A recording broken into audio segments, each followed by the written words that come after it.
Before we get started, does anyone want to get out?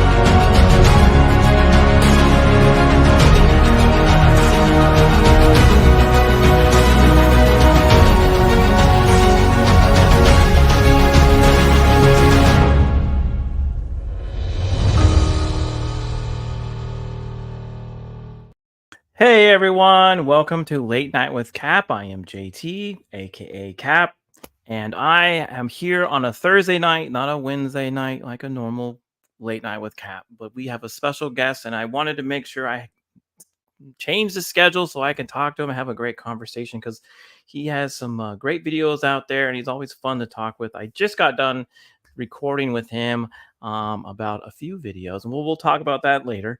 But I had a couple announcements. So after the week of Thanksgiving, this is the Thanksgiving show, sort of. I'll be on a break, and then we'll have an episode on I believe it's the 29th is a Wednesday, and that will be Roman the Empire. So hopefully he'll be on and have a great time there as well. So we'll go wrap up November with that.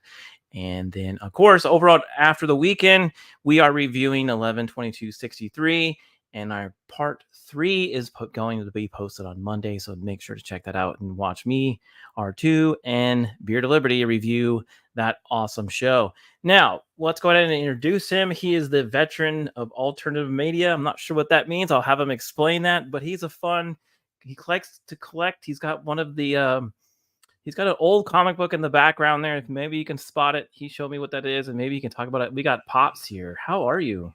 I am very blessed, my friend. It is great to be with you on your show. I appreciate getting to know you a little bit and learn to meet all these great folks in your chat and hang out and have a good time. Yeah, me too. I'm excited. We're going to talk about a little bit about Thanksgiving and some of the colonies that came before that, before Plymouth Rock. So it was interesting, troubled times. But we'll get into that. So explain the alternative media. Yes, that was so Ryan Roger Athay. If anyone's familiar with him and his work over on Reality Based and that stuff, so I met him. Wow, I can't believe it's going to be 2 years, like in March, I think, or May. And he had coined that phrase when he did a dive deep into my past and found out that I'd been doing this type of work in some way, shape, or form for like 20 years. So between covering Comic-Cons, writing on websites, doing movie reviews, starting my own website, transition to radio, doing producer work, doing my own shows, doing more websites. So just all of that stuff. And YouTube, before it was even my own thing, like this channel has existed since 2012, but it literally was me making channels for other people and going, well, this would be a good name for me because my grandkids call me Pops. So I just made the channel. I was like, okay, didn't do anything with it till like 2019. So yeah, all of that type of stuff that I've been doing this whole time. And I remember telling my wife about that nickname, and she's like, "It's been over 20 years." That was her response to that. Not it's a bad name or it's a funny. Nope. So I just embrace it. Let's just keep rolling with it. I love it. So, I think it's cool, and you do bring a different perspective of the media from the past and comparing it to today. And your videos, like when I loved watching your Batman the animated series videos, where you reviewed those episodes. It made me want to go back and rewatch them and remember how great of a show that was. Yes. So if you are looking for a video like that, you can definitely check Pops out. And it basically, if you just search Pops, you'll find it. At Pops. Don't do just Pops because then you get some like zits. Oh, it's gross. It's bad. No, at All Pops. right, all right. No, so actually that was birthed out of me being miserable. So if you remember like the time when like She-Hulk was out, there was 3 or 4 Mhm. things I was working on and it was all negative. And I was due to head home on a Friday and I'm like, I'm not going to go home sad. I'm not going to go home down. And it was the 30th anniversary. It was the 30th anniversary last year of X-Men animated series and Batman animated series. So I'm like, you know what? I'm going to watch those. And I was having fun. I was enjoying them. I zipped through like 2 or 3 episodes back to back to back. And someone, said, just do a video about it. And that's what I did. Just me reacting and me hopefully getting, like yourself, I want to watch it now. That makes the world, and then people talking about this is my favorite, or I like this, or Yeah. did you know that, or did you know so-and-so did the voice, and that type of stuff. It's got to be honest, that's what this is all about. Yeah, I totally forgot about how great some of those shows were. So again, Yeah. thank you. So we do have a question from the chat. I'm gonna go ahead and say hi to everyone. Yep. R2 the Icky, my co-host over at After the Weekend, wants to know if you would know. That is a great reference, Icky, because I have 2 clips that I will throw in from time to time that are from their commercials, and one was sent to me, and the other one I found by accident. I was like, oh, there you go. Yeah. So, do you like Kellogg's Pops? Do you eat them? Do you like? Not particularly over another. I wouldn't say no to a bowl of Kellogg's Pops, but it's not on my the top of my list. I'm more of a I have terrible taste in cereal. I love sugary cereal because I wasn't allowed to have it when we were kids. We had like very generic cereal when we were kids, like Cheerios. When you might get some sugar, Raisin Bran or something. But no, I'm not. I like Lucky Charms and that kind of stuff. But I'm terrible when I have cereal. Yeah, me too. I'm over 40 here, and I'm still eating bowls of like Fruit Loops. So. Oh yeah. Yeah, I'm actually now. You've caught me at my phase out of the cereal. I'm trying to phase out of cereal and actually eat more protein for breakfast. But I'm a child. I'm literally a giant man. I have no shame that I would live my life wearing T-shirts and my shorts and jeans in the winter, and playing with my comic books and my cards and watching TV and movies. And I'm a perpetual 12-year-old from 1982. That's exactly what I am. I think there's a lot of us out there like that, to be honest. Perfect. Vanquish AZ says he's actually on time. Well, yeah, you are. Good job. We got Emotional Unstable Amphibian says, hail. Cool. Good to see you. Let's see here. And this is Miss R2, the Icky, says hello to everybody. Right. Good to see you. And Nicole says, hello, JT. Good to see you, Nicole. I'm glad you all are able to come on a Thursday night. I know I'm usually on a Wednesday, and sometimes YouTube doesn't make the announcements very good. So I'm glad everyone was able to show up. I like having cereal for a snack. Okay, yeah, I do too. Yeah, me too. I've done that. I remember Saturday mornings I would wake up and just get like a giant bowl of cereal and like a little bit of milk, and then just watch my cartoons. It's again, I'm down the rabbit hole. If I had more time or I had an editor, we would do more. Because if you go back to some of those early videos you were referring to, I actually integrated a lot of original commercials from the 80s and the 90s and stuff in there. But that's a very time-consuming process, right? Because you got to go find them, you got to cut them, you got to make sure they'll pass the copyright nonsense and all that kind of stuff. But it is fun to have that element too, because there is no more Saturday morning cartoons. There is no more event television like that.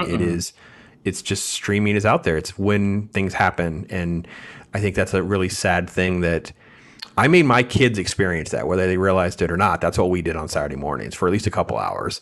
Not necessarily like when I was a kid where they'd plop you down in front of the TV for 3 or 4 or 5 hours and lecture you the rest of the week that you weren't supposed to be in front of the TV. But on Saturday mornings, you could. Yeah. So. I'm glad I had an early shift today that I can watch this live. Oh, and she says hello. Thanks, Nicole. Great to see you. R2 says Cinnamon Toast Crunch is the best. One of my daughters would agree with you. Yeah, I'm a Fruit Loops guy. Yeah. Did you remember Smacks? Do you remember Smacks? The frog. The little frog. Sugar Smacks. Yeah, Sugar Smacks. Yeah, those are probably really bad for you, but hey. all of our Saturday morning cartoons were in part sponsored by cereals. Actually, Kellogg's is the main reason we got this. There was a show, it's kind of like a live action hybrid type show called Banana Splits, probably before your time. Banana Splits was literally funded by Kellogg's. Makes sense. 100%. Smacks was my dad's favorite. Oh, okay. Yeah, they've Cool. been around a while. But it's funny that you mentioned all these funny sugary foods, and we're going to talk about Thanksgiving today. Now we have a thing on this channel where I go and find some silly products, and you can't believe they exist. And I call this on as seen on.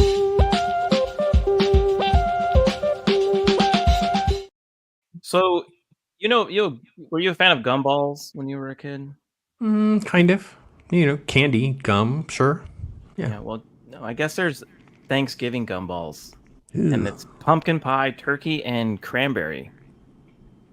Oh boy. We're not going to end up in one of these things where this is going to turn into like a spite funding program where you're going to like, I'll pay Pops $20 if he'll eat this live on the air, because that has happened. And I didn't plan for that. So yeah. No. Nobody's eating any of these live on screen. Wow. But yeah. When I was looking for interesting Thanksgiving treats, this came up. Apparently they are real, and you definitely can buy them. Most candy websites sell them. So yeah, sounds like something Wonka would have created. Yeah, probably. I think the one I would probably enjoy the most may be the pumpkin pie. That might be the best. Yeah, that'd be the one that I'd be down for. I mean, I would. What's the third one? I'm sorry. I see turkey and pumpkin pie. What's the other one? Cranberry. Yeah, I don't want that one. I don't want that one. Yeah, Are you a fan of cranberry? See, I don't really care for cranberry, but I also say like my wife will make like a cranberry scone or jelly or something like that, and I'm good with it. So it's like it's just, I guess it depends on what is the context of said fruit. So See here, that company makes underwear for your hands. What? Really? I did not know. What do you? Why? How do you know that? Yeah, I'm not sure I understand what happened there. So. But yeah, you definitely can buy them. They're out and about. You can get them at some candy stores if you want to try the Thanksgiving gumballs. So yeah. Anyways, so we also do a segment on this channel where we do bad graphic design, where we laugh at some funny old mishaps. This is kind of Thanksgiving related. Now, before I get started with it, do you, with your alternative media in the past, I'm sure you came across a lot of mistakes in comic books. Right, where like they just overlooked it. You make it sound like it's not happening, like, I don't know, weekly, because it's still happening, my friend. Yeah, you'll see my face when I'm going, this character has no eyes. Yeah, and it's amazing because you didn't think nowadays it wouldn't happen, right? Editor, it's worse now than ever. Worse now than ever. But we always have a fun time looking at mishaps. So I wanted to do some weird Thanksgiving type of. Some of them are ads. Some of you might remember. But they're mostly print. So we're going to do some another bad graph.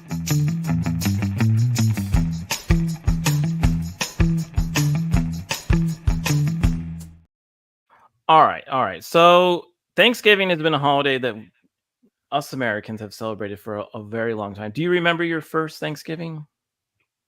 My first Thanksgiving? No, yeah. I have early Thanksgiving memories of being a kid and my grandmother and just some of the different type of menu items and spreads and football being on TV and those types of things. But I don't have anything really, really super specific as that young. Yeah. Okay. That young, I just remember we always had it at my grandmother's house when I was younger, and she always we started from like 11 all the way up till the evening, and we ate all day long, and we just mostly watched football. So I always enjoyed those moments with my family at Thanksgiving.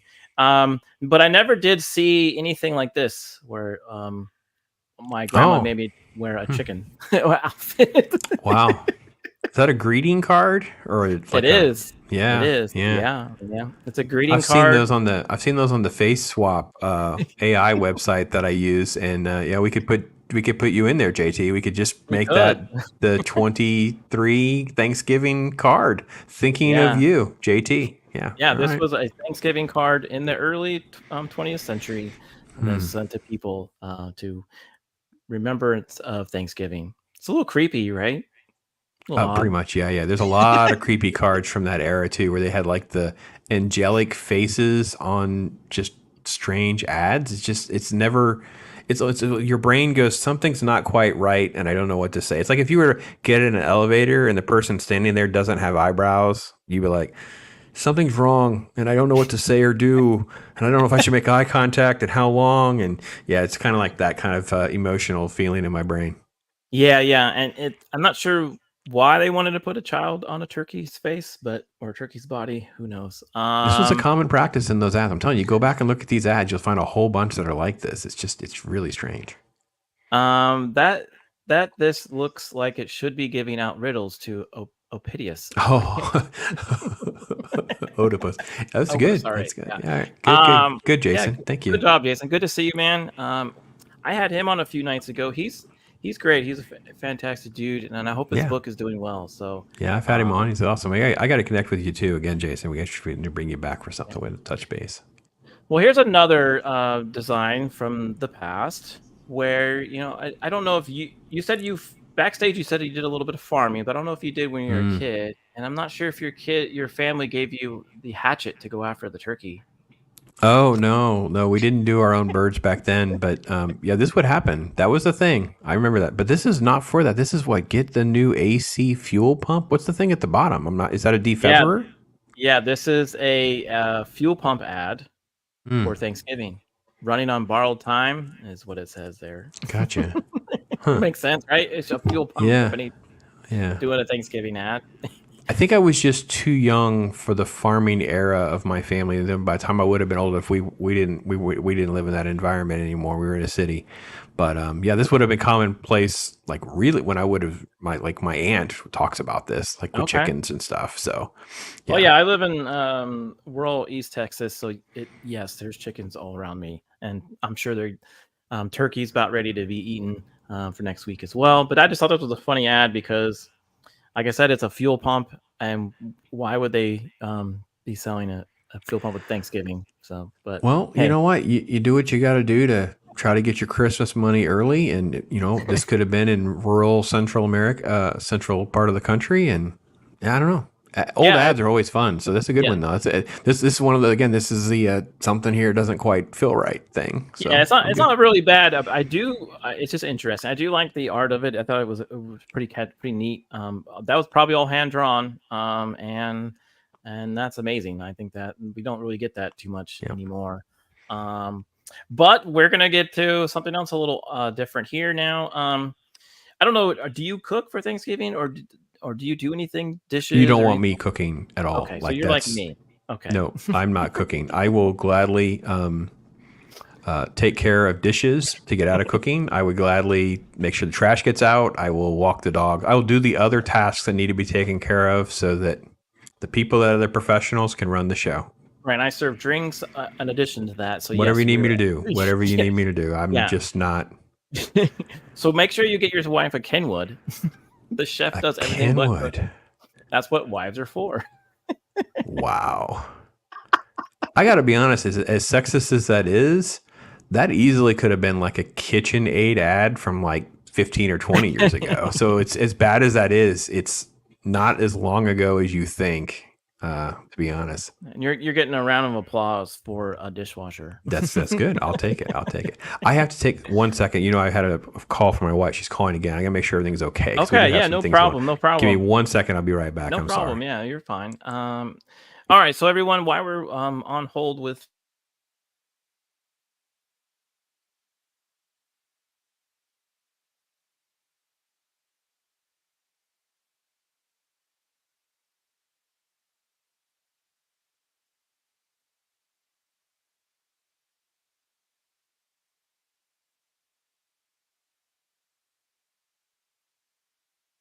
But yeah, if you want to get a mixed teas, you should, and it'd be fun. I think I was on mute there.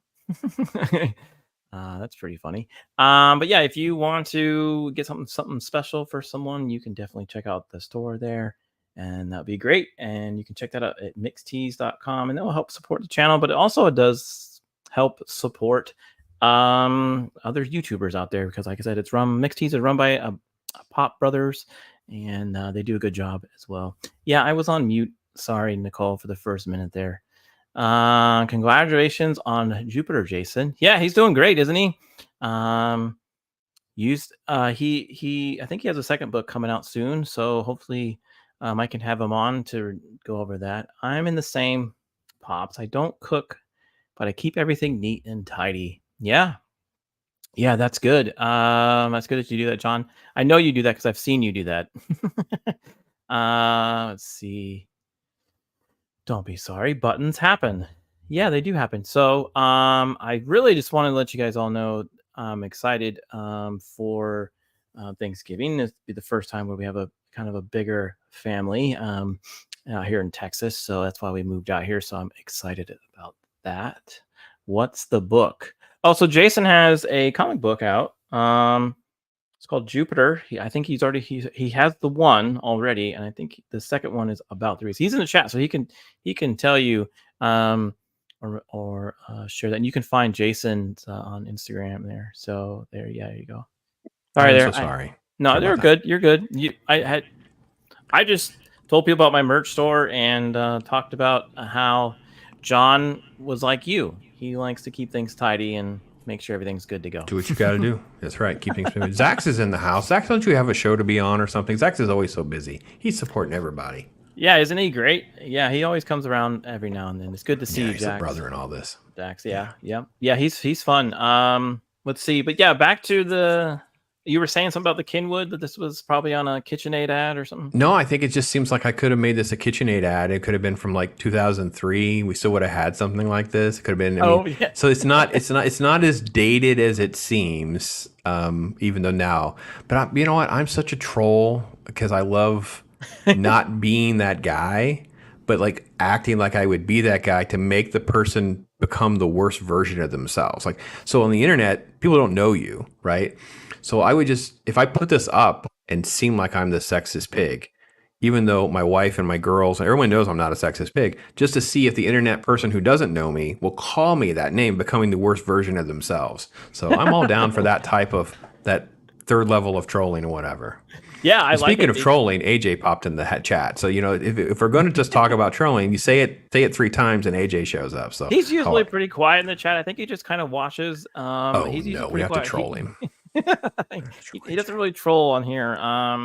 But yeah, it's good to see you, AJ. But all right. So what's the weirdest thing you've eaten at a Thanksgiving dinner? At Thanksgiving? Mm-hmm. Oof. Sometimes people try to get creative. So just weird pies, some sort of pie I'd never heard of. Try that maybe. I'm not when it comes to eating and stuff, I'm not that's an area that I'm not really experimental with. I do have a lot of allergies, so that can be dangerous too. At least to make myself sick, not necessarily like, you know, going to the hospital sick, but enough to be like, oh, that's not going to go well. But yeah. All right. Well, what about spam birds? Ooh, spam. You know spam, right? Spam. Oh, are you kidding me? I am very happy to report, because when you grow up in that era, that 70s into the 80s, and your family was pretty poor, and you'd have spam. As an adult, it was one of those going on the list of I'm not going to have anymore. Like I've adulted out of having spam. But yeah, spam was a staple. But spam birds. I don't remember this ad at all, but I know there's a lot of spam in my childhood for sure. Yeah, so that's spam, I believe, wrapped around turkey there and with toothpicks. Yeah, would you eat that for the right price? Not for free. Yeah, I guess that's not true. For free. I'm at that point now in my life. I'm like, would he eat that or drink that on the air? Yeah, I'm more curious of what's on the sides there. You do have the peas, and then that's got to be some sort of like cheese or potato product. That's you think so?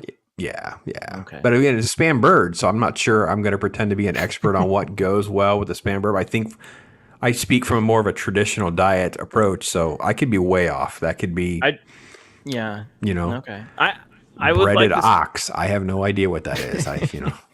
I would like to point out nowadays with food pictures, food does look a little bit more appetizing than they did back in the day, because it always seemed like the pictures taken back in the day for food, it always looked old or kind of dirty. I don't know. Maybe it's just because of the print. I have no idea. I think you're you're not giving credit to the graphic design and photo editors of today that manipulate everything to look tasty, whereas this just looks like a plate of food that this is actually what your food would look like.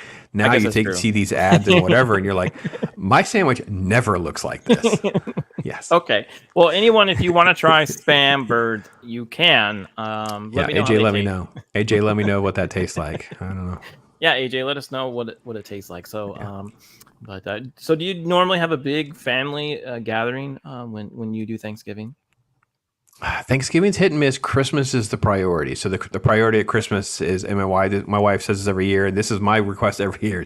I have 5 kids. I want them all together. Just that one. Give me that one day. Give me one day.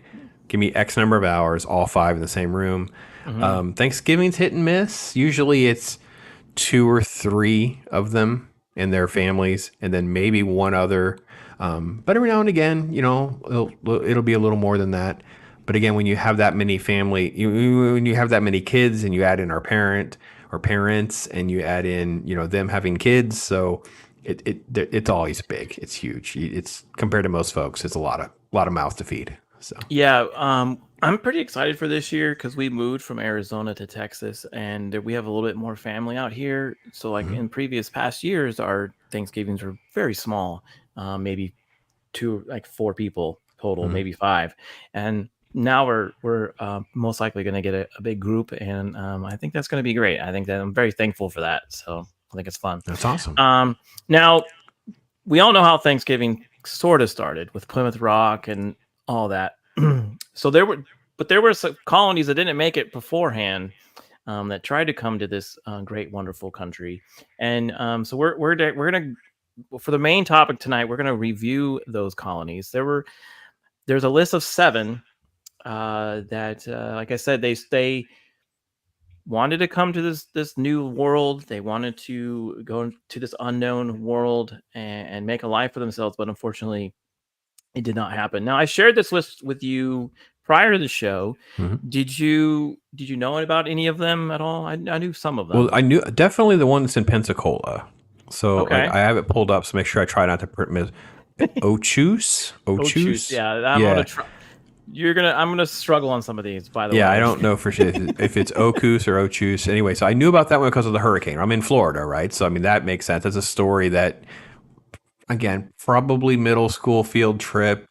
Oh, blah blah blah. This is what happened. Hurricanes, and I will be honest too. Because obviously hurricanes have been exaggerated for most of the country. It's not quite what you expect it to be. You do know what's happening. You know what's going to go on, things like that. But imagine rewinding the clock when there is no news, no warning, whatever.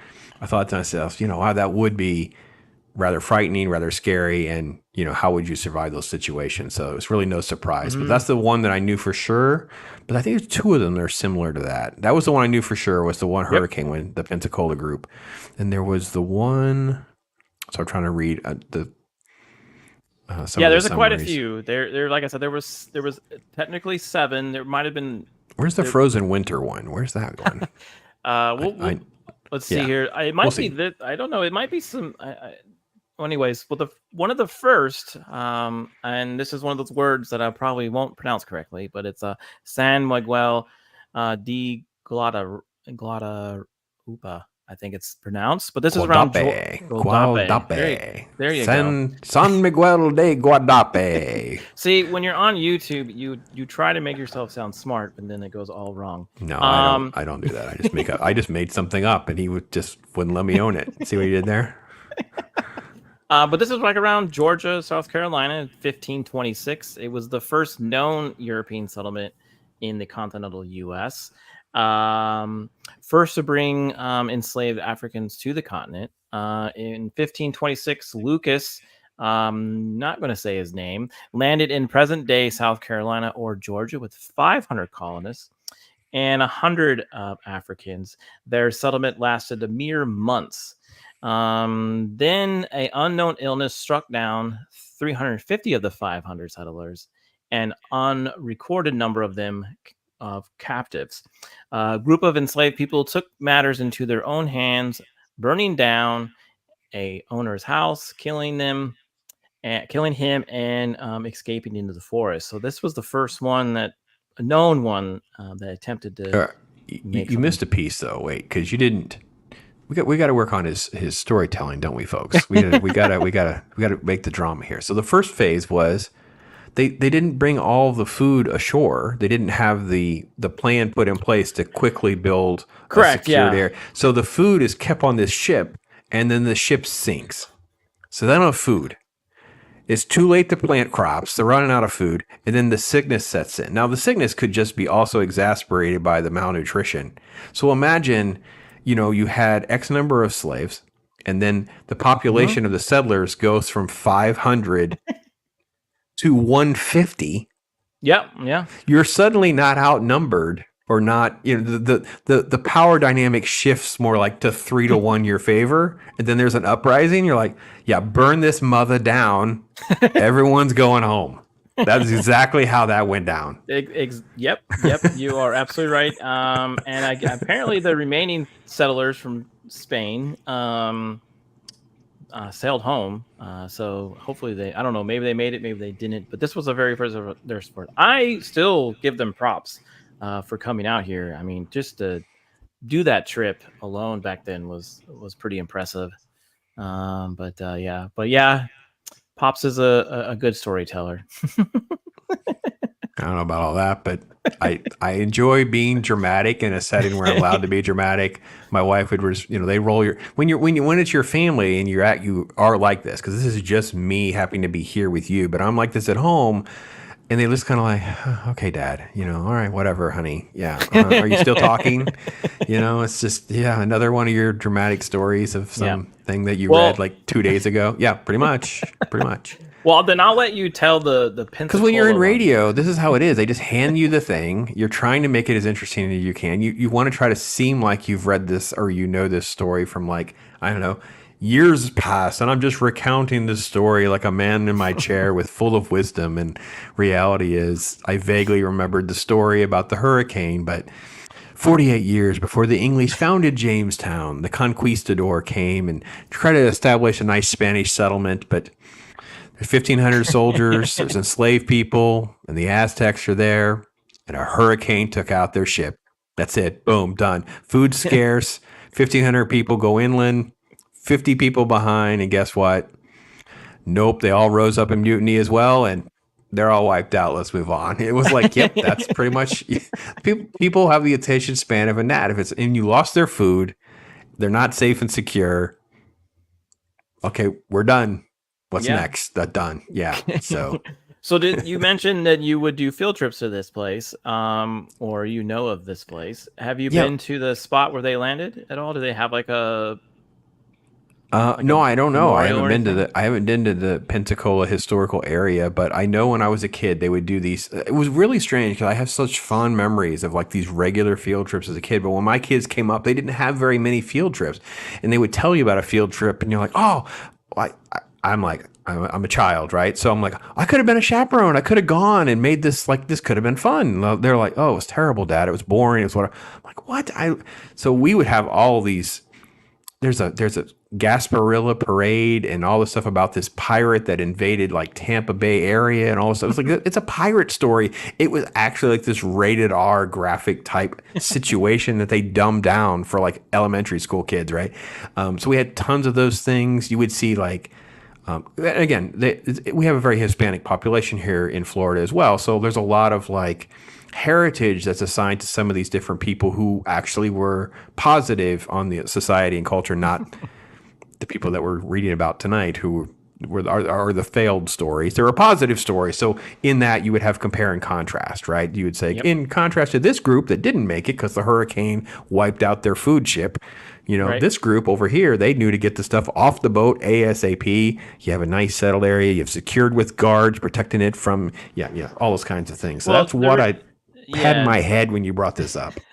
The reason why I want to bring this up because also everyone knows about Roanoke, but there were quite a few others that didn't really make it. Right. And another one on the list is Adjican,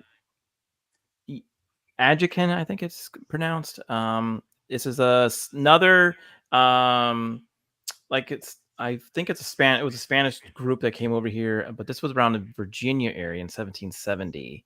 They were missionaries. They came to the Chesapeake Bay.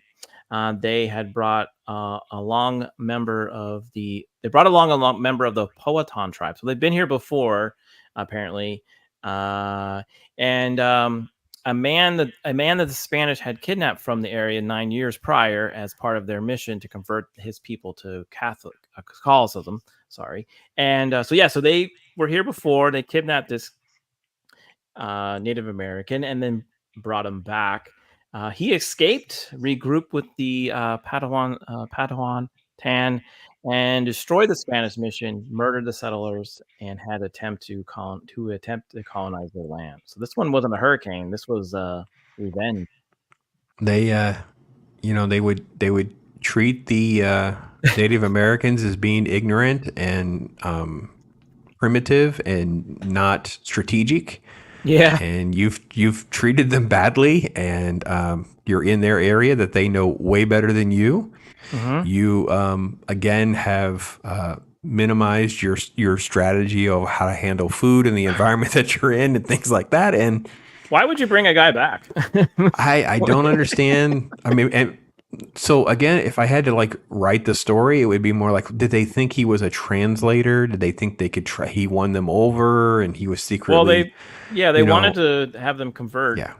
But maybe I don't know. But he knew better. I guess Yeah. he escaped, and I There's wonder what there's a buddies show would called say. Hell on Wheels, and they have a Native American that becomes a Christian, and over the course of the first 2 seasons, which is all I could bear, is he kind of switches his way back and becomes more aligned with his native tribe again, and you kind of see that evolution. And I'm like, I don't know about Powhatan, if that was how his journey went, or Powhatan, that's my best pronunciation. I have no idea how to say his name, but yeah, the Jesuits. There's a few less Jesuit missionaries because of this story. Is what the moral is for those of you at home. Pretty much. Yep. Now, Zach says here that weren't the Powhatan involved in Roanoke? I think that was another tribe. And we are going to talk about Roanoke. This is like one of the most famous ones because these people literally just disappeared.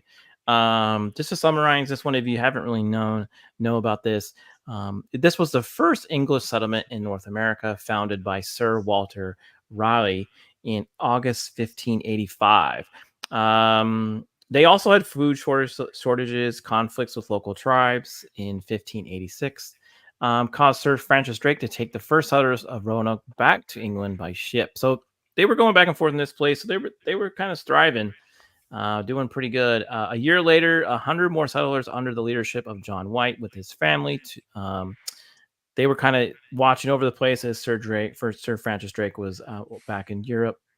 But then he left for more supplies. White returned to England to resupply the colony, but was delayed by the Spanish Armada's attack on the British Navy. The settlers he left behind were never seen again. He was gone for almost 3 years. White was. Yeah. And when he came back, by the time White returned in 1590, the site had been abandoned. The only clue as to what happened was a word discovered carved into the wooden fence around the settlement, Croatoan. And this is the tribe that you're thinking about, Zach, is this one here. And this is, if you go to this spot in North Carolina, this is a big thing here. They talk about this group of people a lot. There's still investigators trying to figure out what happened to them. Did they go with the Indians? Did they get eaten? Did they just all starve to death? Did aliens take them? There's all kinds of theories on what happened to these folks here. I don't know what chat thinks. What chat where do you think they went? Do you think the Indians? Do you think the Indians got them? They're going to say feast on them, sold them out west. This chat will say Bigfoot. This chat will say Bigfoot. Hey, listen, I want to see the okay. This summer, Roanoke Bigfoot. Answers we've all been searching for. Zax creates a documentary that dives deep into the disappearance of those English settlers that we've all been asking about, or at least 10 of you have asked about. Yeah, they've done lots of shows on this town or this colony. Oh, an episode of Supernatural. That'd be yeah. kind of fun to watch, actually. Good call. Demons, clearly. I think the few survivors learn to live with the native. Yeah, that's what that's most likely probably what happened. The white ladies, Spirit of Liberty meant the white ladies got to live amongst the natives. Let's just be historically accurate there. I think the survivors were absorbed. Yeah, a lot of people think that's what happened. Yes. Now, his daughter, they don't know if White's daughter, they don't know if she lived or not. But she is kind of like this mythical person in this part of the country. They actually have a whole garden dedicated to her, and she is the white lady statue that they have. So it's pretty interesting that this whole little colony just disappeared and no one knows what happened to them and what comes from it. So fair point, Beard says. Yeah. All right. So that's one of the most famous ones there. Now there's another one called Sable Island. This is in the North Atlantic. It's up there by, I think, Nova Scotia, around Canada. This one's actually called the Graveyard of the Atlantic. So a lot of ships have crashed here. And during 1589, and then even going forward. Let's see here. So these the shipwrecks on the shores. Sable Island was first settled by the in 1589 or 99. They weren't quite sure. Faced with lack of volunteers, La Roche approached men imprisoned for crimes and gave them a choice. You're either going to be executed on this island, or you're going to help us make a colony on this island. Which one would you pick if you were? I'm guessing. I'm just wondering where the food ship is. As long as I know I'm close to where the food ship is, I have a chance, because that seems to be the moral of the story with many of these things. If a ship has made it and there's food on that ship, you need to be really good at slicing potatoes and get on that ship. That's what your job should be. Transporting food, taking care of food. You might make it. Go find yourself a white lady that the Indians don't want. I don't think there was anybody on this island, to tell you the truth. I think it was just good people. point. It's probably a bunch of prisoners that nobody wanted. There's a picture right there of that island. It's a very thin, small island. You just walk across the other side. There's really not a lot of options with this island. Let's just be honest. So what ends up happening is they just don't realize that this is not something you should try to sail over, and they just crash into it. I mean, I don't even know what I'm looking at here. This seems so small. Yeah, there's a lot of currents and waves right here, but yeah, people crash into this island quite a bit. Located off the coast of Nova Scotia, like I said. However, soon the crimes and infighting with the criminals in 1602, Larouche stopped supplying it. He relented a year later, though by 1603, just 11 of the 70 settlers were still alive. Sable Island is still populated by wild horses, descendant from livestock imported by the Europeans. So it's got horses on it, that island. So there you go. Man, 11 people were all that were left. Yeah, they were just infighting and probably murdering each other. Wow. Great times, right? The traveling to the New World. That's yeah. St. Croix Island is again up there by Maine or Canada, depending on who you ask. This was in 1604. This one's another kind of famous one for Canada and Maine. Was one of the first French attempts to colonize North America. A icy winter isolated the island settlement. This is probably the one you were thinking about, Pops. Yeah, because of that statue. Now, because I didn't see the statue earlier. Yeah, the statue. I've heard this because of the statue, and they all froze to death. Basically, like it was a winter. It was a winter story. Yeah. Yeah. It was, and basically, Samuel Champlain said he said this. There are 6 months of winter in that country, meaning Canada. So, which I would agree. If you've seen Maine or seen Canada, it's pretty cold up there. 35 to 79 settlers died during the winter of 1604 and 1605. In August, de Mons gave the order to move the settlement to more favorable location of Port Royal, though it too was abandoned in 1607. So there you go. I don't think the French had a good time here. Man. Let's see here. Don't worry.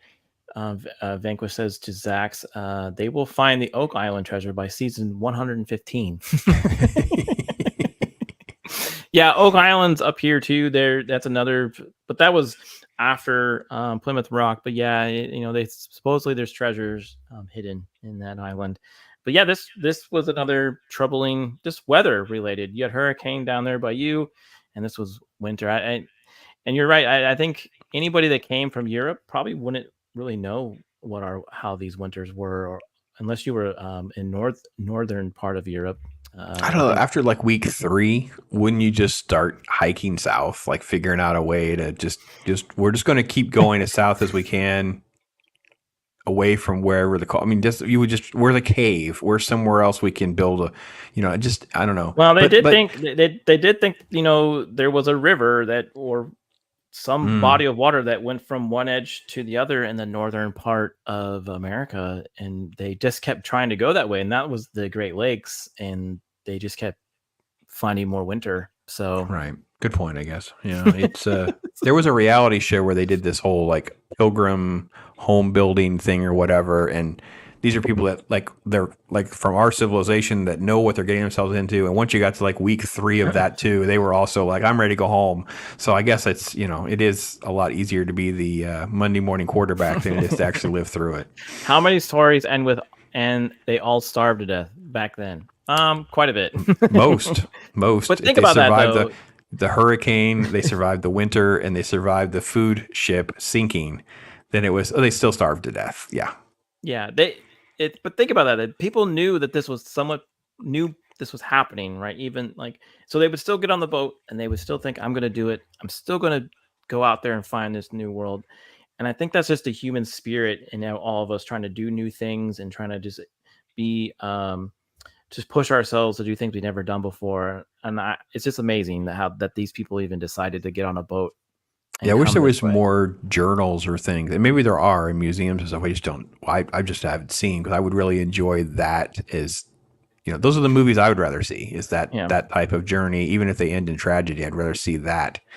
And we should also call Zach's out. Zach, you were at least he's a bigger mammal than me. Have you seen the shoulders on this guy?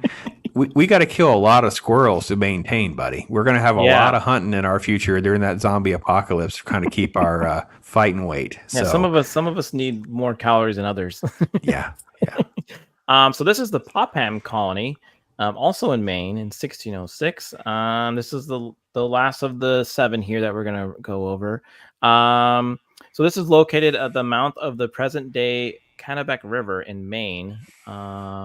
Was supposed to be a trading settlement. 120 colonists built defensive walls, homes, a church, and the first ever British ship to be constructed in North America, the Virginia. So that's pretty cool. So they were doing pretty well if they were able to build a ship, I would think. Their success was short-lived. In 1607, another food shortage sent half of its 120 original inhabitants home to England. See, they brought contractors, and they didn't bring any farmers at all. Nobody knew how to farm and grow anything. So they knew how to build a wall and protect themselves. So they had the contractors down, but they didn't know how to farm and feed the contractors who ate them out of house and home. And when the expedition's leader George Popham died of unknown causes in 1608, Riley Gilbert took power. However, in September, Gilbert had inherited his family's estate back in England. He and the remaining 45 inhabitants of Popham set off for home, abandoning England's first New England settlement. That part needs to sink in, folks. That's so great, right? They're there, they're doing their thing, but your Uncle Walter Raleigh leaves the money to the estate, and he's like, well, listen, I know the corn is finally growing, and I know those walls are up. There's 44 people. We're all out of here. See y'all later. I have an estate to get to. We're good. We're rich back home. We're not having squirrel and corn pops here. Yeah, we're gonna have all the things Maine. We need. Yeah. So there you go. That was some of 7 failed attempts before the Great Plymouth Rock, and I don't know if they were just lucky, the Plymouth Rock folks, or they kind of had a little. We were always told that the Native Americans taught them how to, grow or farm, but I think they kind of got the concept that we have to do something to keep food going. And I think that's what happened. You know, the winners write the history, right? They're the ones that got there. So you look back and it's comparative, right? So they knew how, for some reason. And again, a lot of the stories we have read are like, oh, well, they somehow were in contact with Native Americans that knew how to farm the land and would have a cooperative relationship with them and weren't in there trying to slaughter them. And they taught them how to, you know, here's what we can grow and live on and things like that. So, yeah. And Jamestown was a similar thing, you know. Yeah. It became successful, and they were able to create what we have today. And I'm thankful for that, because I wouldn't be living in this great country if it wasn't for that. Now, have you ever done like the lineage thing? Have you ever seen how far back your family tree goes back? My wife's is a lot more interesting than mine. On her grandmother's side, it is. Oh man, now she won't mind. So on the grandmother's side, and it's a funny story because she used to say, "We come from royalty." He slept with the servant, and we've been marrying down ever since. And I always had a chuckle. So when we did genealogy, we did trace it back to it's something on the Abbey. Anyway, yes, he's there. He was like a British royal captain of some kind, and the son with an unnamed servant. It was like Murray or something. Murray. And then they just left and came to America. It's like, oh, I guess we know who your great something grandmother was. She was the maid of the servant or whatever she was. And that's that line. On my grandfather's side had like the German immigrant line. So they have all these really bad German names that you're like, that sounds like a really bad name in the 1930s and 40s, but they all predated. They were already here before all that. Yeah. And then they went through the Civil War. They fought for the North, and then one of them went out west to mine and stuff, but they survived somehow and came back. Those are about the only interesting stories that I remember, because I ended up with, there's like a lot of like, you can end up down like dead ends. Yeah. So like I have like a maternal grandmother's side, it just goes so far, and then I don't know where to go. Maybe it's I don't remember exactly the details. And then my wife has like an adopted. Her dad was adopted, so you end up down an avenue. It gets gray and confusing. You don't know. So, we've done a little bit of the exploration with that, but it's like one of those things too, where that's like a hobby. Like that can just consume all of your life, and you go down those rabbit holes. Yeah, it could. And now I've been told from either photographs or stories shared by relatives. On my father's side, we had a gentleman named Wiley. He was a gunslinger who would travel with Wild Bill Cody. So he would travel with him, Wild Bill, for those gun shows. Yeah, for the gun shows, and his family had quite a bit of kids. I'm talking probably at least 8. So they had to have at least 6 to 9, so you could have the law of numbers for survival, because that's how most of them were. You look at the lineage, you have 9 kids, 2 don't make it. Now you have this many make it to their 20s. I gotcha. So there's quite a few of us out there, but one time I was traveling in Baltimore, and I for work, and I was walking down the street, and I realized there's a bar called Wiley, and with my last name, and I was like, well, that's weird. So I walked into this place, and sure enough, because I had the same picture.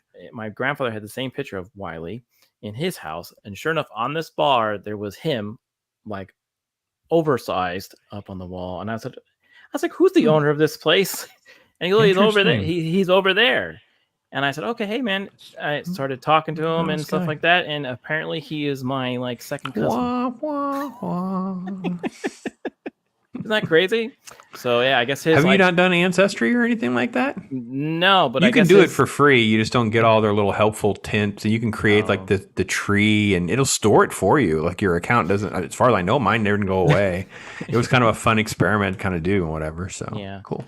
My heritage is Scottish immigrants, Appalachian hillbillies, and West Texas outlaws. Yeah. I could figure that weird. It's the making of an FX show. Dude, you're like the Scots, the hillbillies, and the Texans together. Yeah. Fireworks are sure to ensue. It's a very cool story, and I think It one of these days on this show I might tell his story, because he was a pretty wild man, and I can't believe I'm related to him, but it was fun. But yeah, again, I am thankful for anybody trying to come over here, and I'm thankful for the people who made it, because we wouldn't have this great country that we have now. Now, there is one warning I want to give to everyone when you're cooking on Thanksgiving. Just be careful. And I usually do a Caps freak out on this show. Usually it's like bugs or things that are kind of gross, but I didn't want to gross you out before Thanksgiving.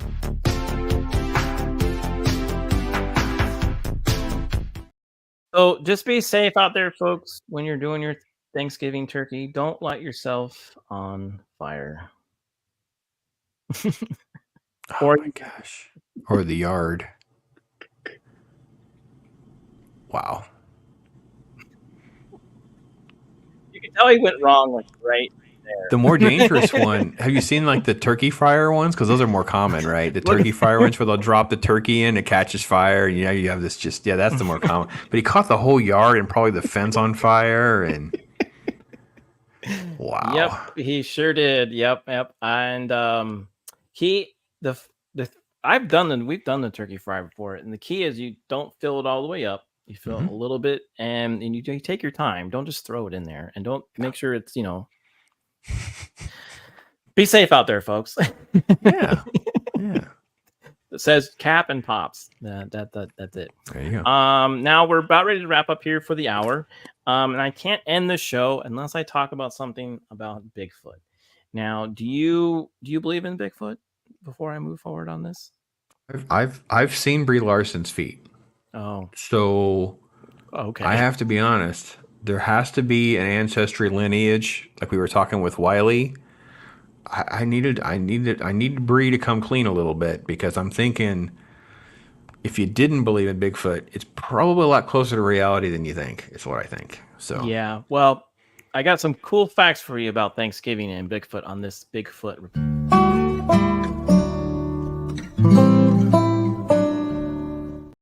Everyone said that the Native Americans helped us help the Plymouth Rock people with farming and doing all that, but apparently Bigfoot was there too. He was helping. He's right there in the middle, helping out. Looks like one of those greeting cards you had pulled up earlier, just waiting for the faces to be swapped. Yeah. He helped out. He helped with the farming. He helped them build their house. He built that chair right there, probably for them. But yeah, down here in Florida, we get Bigfoot's cousin stories about the skunk ape. Yeah, you get the skunk ape. Yeah, and sometimes we get Cooper Chopra stories, but really the skunk ape really has a pretty big following here. So personally, I haven't interacted with the skunk ape yet, but I'm open to at least a conversation. And if he wants to help contribute on the farm and chip in, I mean, I got a feeling he can probably lift and carry a lot more than I can. More than happy to help feed him. Yeah. For some work, we could barter and figure it out. Yeah, Beard says they honestly, let's be honest, they only kept him around to reach the high shelves. Yeah. I don't know. I got to be honest. During the winter, based on some of the previous stories, might let Bigfoot spoon me. But like you said, there could be a she Bigfoot. If there's one there's got to be a female Bigfoot. Let her. She's got to be warmer than the bald white lady. So. Did you literally just say you would let Bigfoot spoon you? Sure. If I'm going to survive the...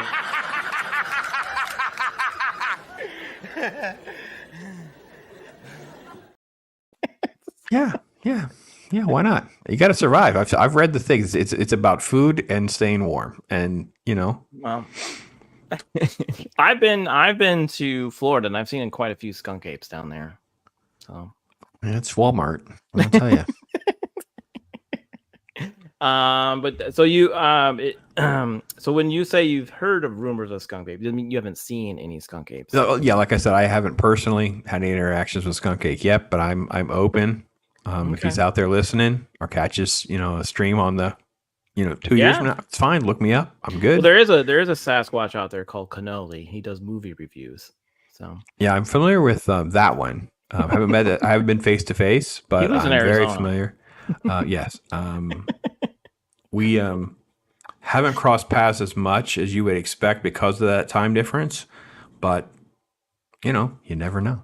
You never know.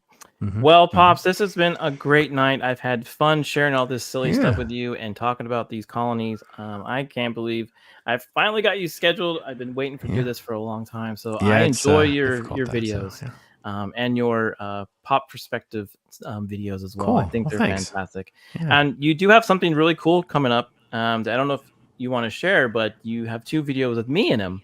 I do. I was going to say they are the videos of you, which if you are a member of my channel, you can get one video right now. The other one will probably be available tomorrow or the next day. But yes, I've got this guy on. And see, you pointed right this time. I know. I've been practicing. I don't do that well. For any of you watching me, I don't. So when I have you on, I try to maximize, like, what can we talk about? What can we talk about? So had him on for 2 different video segments. We had a great conversation about comic books. He's into Captain America. It's a little on the nose and on the brand. I get it, but that's okay. It was fun. We got to talk about Jack Kirby art, walk you through some cool stuff to read. So that'll be available here very soon. And then available now for members. You can find out this guy's favorite Christmas movie, from what I understand. He's convincing me about how great it is. He's talking about it is the quintessential of all the Christmas movies. I won't ruin it. And you should make sure you're subscribed. And if not, it'll be made public soon. So we'll see. So, but Vanquish, thank you for that. Nice to meet everybody here in chat and everything like that. Andy Masters is here. Andy, brother, how you been? Yeah, it's good to see Andy. Good to see you stopping by. Yeah. Always good. Man, Andy's a genius. I love Andy's work. Wow. Yeah, he's awesome. he's great. He's a great artist as well. Now, I'm going to give you one more thing before we sign out. Head out. Whatever you want. I got more time. If you got anything else, we're good. I cheated you out of a few minutes on a phone call, so I got definitely more time. Well, then we're going to spend that few moments because you've been a great guest tonight, and I just want to give you a hats off and a cap dance.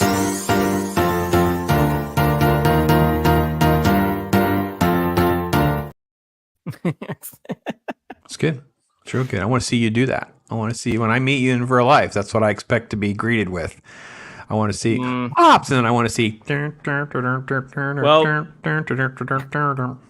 as my subscribers know, I will have to hit 1,000 subs for me to do that on live stream. So it's coming. I'm going to hold you to that. I'm about 600 away. So that's right around the bend next year. It's what I hear. It's what I see in here. So yes. Well, it's been great talking to you again, and this is awesome. And everyone, make sure to remember to share this out to the people who missed it, and also hit that like button. It's great to see you all here. And also, just remember, next week I'm going to be taking the night off, but I might play some video games, so maybe I'll stream those, and that should be fun. And everyone, make sure to catch me also on After the Weekend with R2 the Icky, because we're reviewing 11/22/63 about a teacher who tries to save JFK from being assassinated, which is a fun show. Have you seen that one? You know what? I've started that one several times and never got through the whole thing. I don't know why. Oh, really? It's one of these things where, how you get stopped or interrupted and then just life goes on and you just don't go back. And it's like, oh, wait, did we ever watch that? Start it again. And yeah. Okay. Well, maybe you can catch up on it because, like I said, we're reviewing it over there and After the Weekend, so it'd be fun to see. But everyone, have a safe, happy Thanksgiving, and enjoy your food, family, and if you watch football. And I will see you next time on Late Nite with Cap. Take care. Later.